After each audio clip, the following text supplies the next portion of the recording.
বাগেরহাটের খানজাহান আলী মাজারের দিঘিতে কুমিরে টেনে নেয়ার ৮ ঘণ্টা পর এক শিশুর মরদেহ উদ্ধার হয়েছে। গতরাতে শিশু ফাতেমা গোসল করতে দিঘিতে নামে। স্থানীয়রা জানায়, ফাতেমার মা মানসিকভাবে ভারসাম্যহীন। মাজার ও আশপাশের এলাকাতেই থাকতেন তারা। যেই দিঘির পারে হেসে খেলে বেড়ে ওঠা, সেখানেই নিথর দেহে ফাতেমা। সামনেই সন্তানের পোশাক হাতে নির্বাক বসে আছেন মানসিক ভারসাম্যহীন মা। প্রত্যক্ষদর্শীরা জানায়, সোমবার রাত 8:30টার দিকে বাগেরহাটের খানজাহান আলী রহমতুল্লাহ আলাইহির মাজারের দিঘির মহিলা ঘাটে গোসল করতে নামে 7 বছর বয়সী ফাতেমা। হঠাৎ শিশুটিকে কামড়ে ধরে পানিতে টেনে নেয় কুমিরটি। উদ্ধার তৎপরতা শুরু করে মাজারের লোকজন। খবর পেয়ে উদ্ধার কাজে যোগ দেয় ফায়ার সার্ভিস, পুলিশ ও বন বিভাগ। প্রায় 8 ঘণ্টা পর ভোরের দিকে উদ্ধার হয় ফাতেমার মরদেহ। কালকে রাতে ধরে সারাক্ষণ মাটিতে গড়ি করছে, কান্নাকাটি করছে। তার এই যে একটা উলনা ছিল, এই উলনাটা কাউকে দিচ্ছে না, কোলের ভিতরে নিয়ে সেরে তুলতেছে। এই উলনাটা হলো মেয়েটার।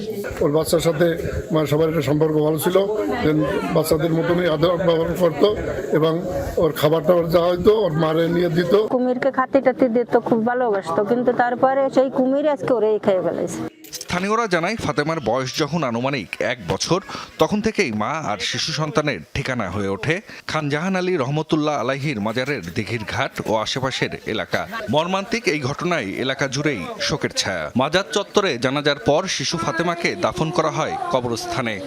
আজকে এই বাচ্চাটা চলে যাচ্ছে, আগামীকাল আরেকজন যাবে। কিছুদিন আগে একটা অবলা পশু কুকুরের নিয়েও ছিনিবিনি খেলা হয়েছে এখানে। সব মিলিয়ে আমরা এখানে আমাদের জীবন সহ সবকিছুরই একটা নিরাপত্তা চাচ্ছি। দেশি বিদেশি লোকরা মাজারে আসে, তাদের নিরাপত্তা বিষয়টা নিশ্চিত করে কিভাবে এটাকে ভালো করলে ভালো হয়, যে কুমির থাকতে পারে বা জনগণের ক্ষতি হয়, মাজার ঐতিহ্য নষ্ট হয়, এবার অবশ্যই আমরা ব্যবস্থা নেব। জনশ্রুতি রয়েছে, খানজাহান আলী এই দিঘি খননের পর একজোড়া কুমির ছেড়েছিলেন। পুরুষটির নাম ছিল কালা পাহাড় আর নারী কুমিরটির নাম ছিল ধলা পাহাড়। তাদের সবশেষ বংশধরের মৃত্যু হয় 2015 সালে। এর আগে আরও কয়েকটি কুমির ছাড়া হয়। বর্তমানে দিঘিতে একটি কুমিরই রয়েছে বলে জানিয়েছে মাজার কর্তৃপক্ষ। জাহিদ হাসান, যমুনা নিউজ।